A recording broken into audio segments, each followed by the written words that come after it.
This is Rochester Speaks. I'm John Gehring, and we're joined this morning by Sharon Abbott. Sharon is the founder of Ultimate Business International and Ultimate Business University. She's done some amazing things for her community. She's put together a school for at-risk kids based in Belize and done so much more under Ultimate Business University. So Sharon, good morning. Tell us, first of all, because you've done so much great work to inspire the community, your passion for at-risk children. Where did that come from, and how did you start all of this great work that you're doing now? Thank you, John. That's a great question. I actually took my little brother, Tony, away from my parents when he was 15 and I was only 24. So, I mean, think about the relationship between a 15-year-old and a 24-year-old brother and Mhm. sister. I mean, that would be pretty hard to maneuver, but we got through it really well. And I became aware of how 15-year-olds kind of stand out. There's really no programs for them. There's a lot of children's programs after school and things, but the 15-year-olds get forgotten about. And everybody kind of assumes they're old enough to fend for themselves, but they're not. So that's what started it. I started an organization called Youth Enterprise in Chico, and even the Reverend Jesse Jackson came up and helped me launch the organization. And the kids decided to do projects like clean up Chapman Town, which had all kinds of debris. And they arranged to have the city dump trucks brought into the communities and, just did all kinds of things, organized a under 21 club so that the kids could get together. I interviewed them, had them audition, put them in musical groups of 3 to 5, let them play free for twice, and then they got paid $25 a person. So, but they got the experience. And then in California, I created the first job study program. So it was kids could actually get a job, but get school credit, which for a lot of these kids being farm kids, they were not going to go to college. It's not like it is today where almost every farmer desires to have their children go to college so that they can come up with the latest technology and help with the family farm. So it was really amazing. That was an eye opener. And then my brother went off into the army, and I started, moving around a lot. And I ended up in the San Francisco Bay Area. And I met an organization called Rubicon, and they had 5 houses that housed 6 children each that had been seriously molested, typically by their own family member. So I went out into insurance agencies and I said, what if you present a package program for people? And there's this really cool insurance that people can get. It costs $10,000. The policy is $100,000 to give to a nonprofit organization, but you actually get the full value of 100,000 write-off over a 3-year time period. So if your income's 100,000, you're only taxed on 67,000 a year. So it's a great benefit to everybody. So that was how I started helping with the community. And then I thought, okay, there's a lot more organizations that need help. So I started organizing golf tournaments and did 10 golf tournaments for 10 years and ended up getting cystic fibrosis, Boys Town of Italy, Boys and Girls Clubs, all these amazing organizations between 35 and 150,000 a year just for one golf tournament. A lot of Wow. time that covered their overhead. So Hmm. this was a really easy thing to do because I was running my full-time entrepreneur business at the time. And I was just like, okay, extra time, let's do this. Now, one of the things that I've found while I was doing my entrepreneur business is that I insisted that every one of my clients go out and do something with a nonprofit so that they could feel like they're giving back to their own community. So I would really love to challenge people that are listening to this. Look around your community and see what you can do to make it a better place because it's where you live. So I think we all have an obligation to help people who don't know how to help themselves. And one of the things that I love to ask people, John, what if you were 14 or 15 years old and you had no parents to take care of you, and you had no place to live? You didn't know where you were sleeping tonight. You didn't know where your next meal was coming from. What would you do? Yeah, and you might not want to know. The answer might be kind of scary, It right? is scary. So we have today 700,000 children living on the streets without an adult to provide for them. And these are kids under 18. None of them know where they're sleeping tonight. None of them know where their next meal is coming from. And each one of us who is fortunate enough to have a house, to know we're covered for meals, why Mhm. can't we go out and do something simple? Like, I love to raise money to get coats and blankets for kids and then pass them out because we're facing some really cold weather. You said, how cold is it there? Oh, 38. Yeah. Yeah. Yeah, Yeah. I'm sure you wouldn't like to sleep outside tonight. No, and that's the reality that so many people are. That's the scary thing. And it's so easy to just ignore it and think to ourselves, well, that's what the nonprofit organizations in the community are for. But it's really up to us. Like you said, it's our community. Yeah, it's our community. We have that responsibility. And, we're fortunate enough to be in the position that we're in. And other people, we don't know what their story is. And I have this habit, most people won't do this, but I stop and I talk to the kids that are living on the streets. And I've met some amazing people. One of my favorites, he left home at 12 years old, not of his own choice. He came home after school and his mother had left with her boyfriend and didn't bother telling him where they moved to. So Wow. after 3 weeks was up, his rent was up. He had to leave the apartment. He managed to fall into a group of kids that were pretty good. And so they protected him. He could have fallen into the drug kids, he could have fallen into the sex trade, but he was very fortunate. And this young man had this passion about agriculture and especially hemp. So he went all around the world just standing on street corners talking to people and collecting funds. And he was able to go to 7 countries to teach people how to plant their own gardens and how to become self sustainable, being responsible for their own food. And, years later, it's been maybe 8 years since I met him. I think about what if that young man had a parent to guide him?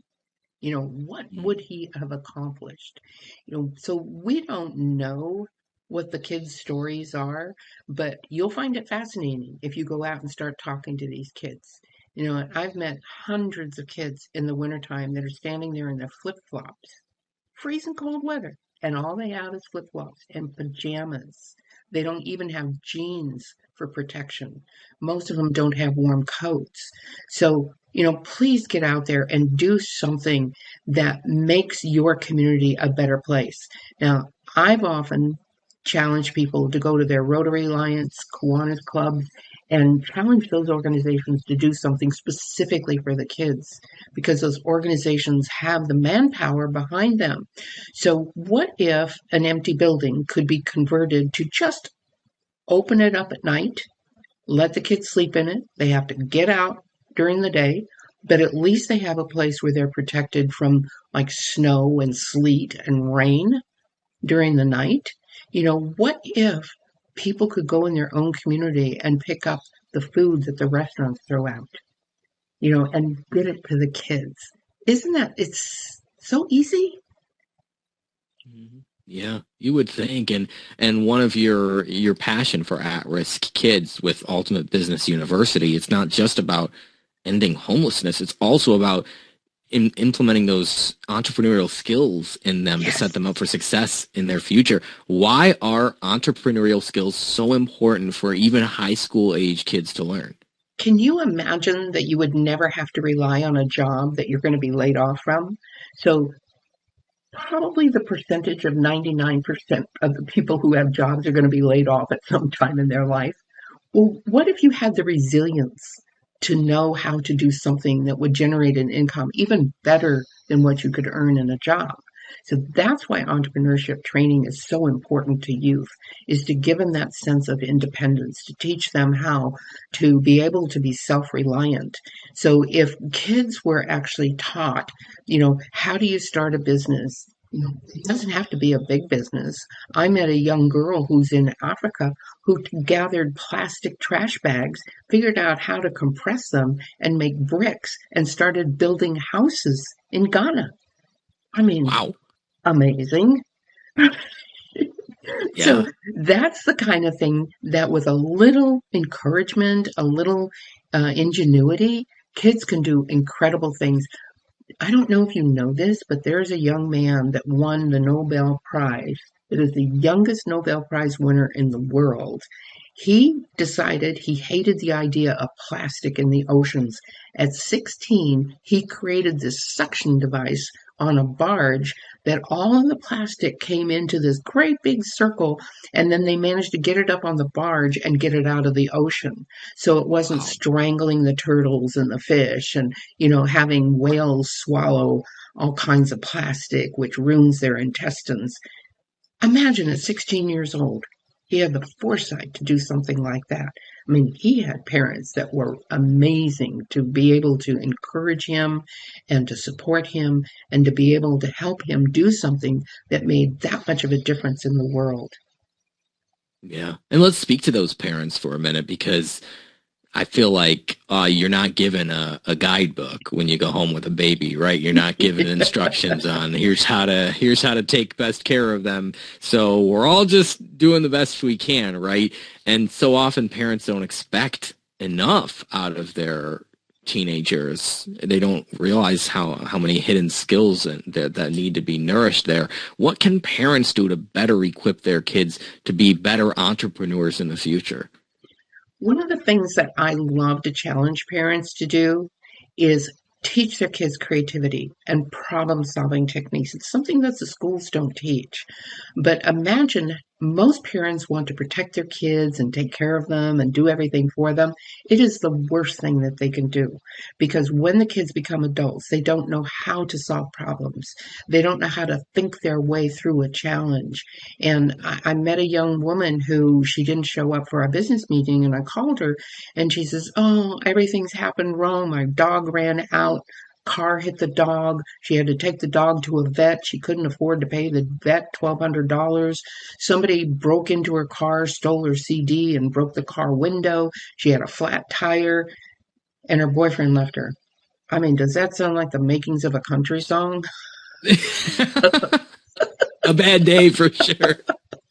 So I'm laughing, but by the time I finished talking with her and I said, go to the vet and say you want your dog back and you'll pay him $10 a month until he's paid off, right? Go get a recycled tire and have them put it on your car for 20 bucks. At least you can drive your car. Put a piece of cardboard or plywood over the window and bring a Walkman so you have music to listen to. And as far as the boyfriend leaving you, you're probably better off without him if that's what he did when things got tough. And by the time we were finished, she was laughing. And she said, my parents never taught me to think like that. And I think that's the major problem. We have to take a test to drive a car, but what's more important, raising a human being or driving a car? So Mm. we need better education for parents. And the problem is most parents are just getting by and they're so tired when they get home and on the weekends they're so busy running around getting ready for next week to do the same routine over and over and over again. Only 65% of our children in this country see their parents during the work week. That's Wow. totally wrong. So kids are being raised by strangers or by the television, and who know what is going into their heads? Who knows what kind of programming that they get that is not supportive of building a human being that can be self-sustaining, self-reliant, have have you ever known somebody that seems to be in a bad mood all the time? Hmm. Right? Yeah. Isn't that just a matter of perspective? The half glass, half full, half empty. You know, Yep. They can't catch a break, right? and then it's like one of the guys that I was talking to in my business group. He was late for our meeting, and he said he had a flat tire on Highway 80 near Sacramento. And I said, "Oh, I'm so sorry." He goes, "No, we don't know what would have happened if I hadn't had the flat tire." And I go, Mm. what a great perspective.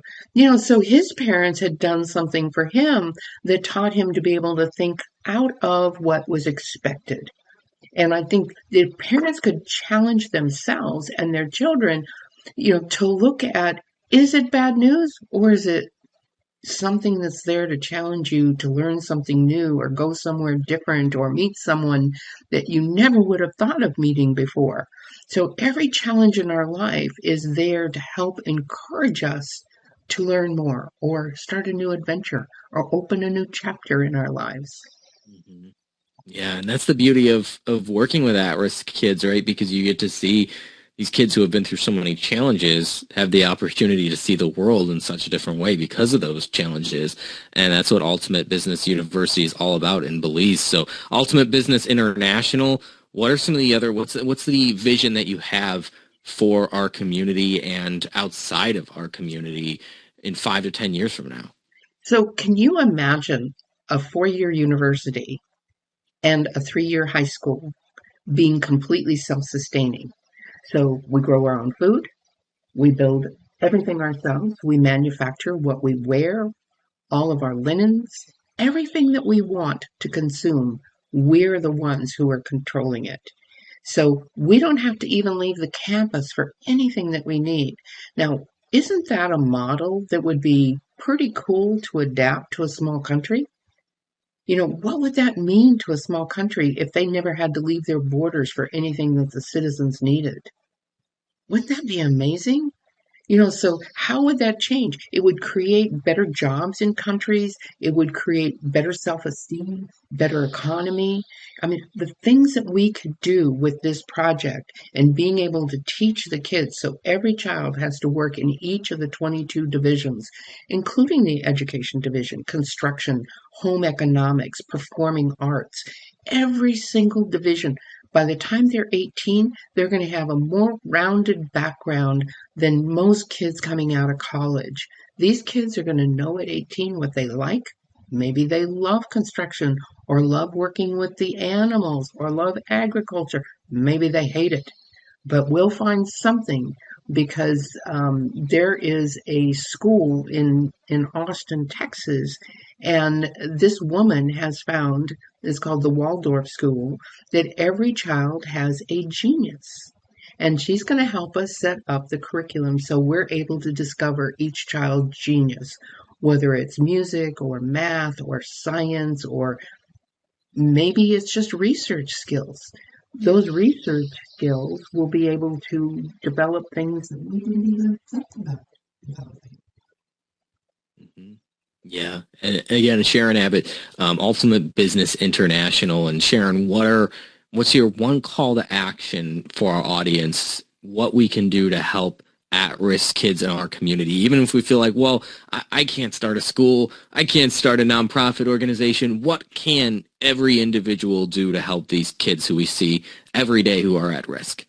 Without a doubt, everyone can get in their car or take a walk and find kids that are homeless and do something, whether you buy them lunch, buy them a coat, a warm pair of shoes and socks.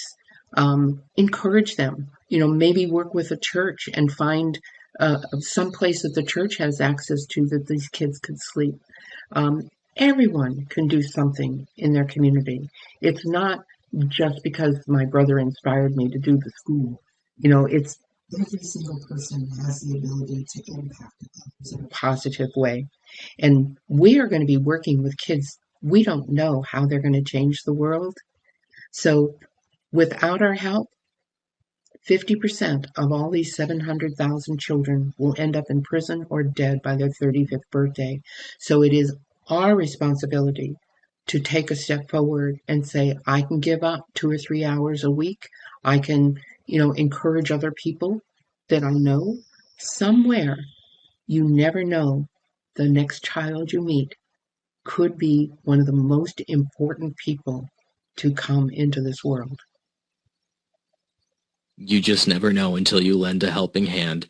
Sharon Abbott, Ultimate Business International, and she has a school. She does amazing work for at-risk kids in our communities. And Sharon, we can't thank you enough for coming on and spending some time and some of your valuable wisdom with us today, and also more importantly, just for all that you do for at-risk kids in our community and just making the world a better place. We can't thank you enough. Thank you, John. I really appreciate it. Recording stopped. Awesome. I thought we went a lot of different Wow. places and I thought it was great. Good flow, really good flow. Do we cover everything that I think so, you think should be covered? and more. And more. Yeah, yeah, really. No, well done. And Yeah, it's thank always you a so pleasure much. talking with you. You're Thank well you. spoken. You do, yeah, I can tell you probably do a lot of these, so it's great to have you. Yeah, it really helps having that media background. I bet. It's kind of like I had a crash course in media and it really is paying off. So I don't get tongue-tied. You probably could tell from just the people you've talked to. So, I told you that I stuttered when I was up till I was Mhm. 15, and every once in a while it'll cut. And so it's like, okay, I can control this. Yep. Not very noticeable. Yeah, barely noticeable. And yeah, I can tell you have that radio background. Thank you. Thank you. Well, I so much appreciate this. Will you send me the recording?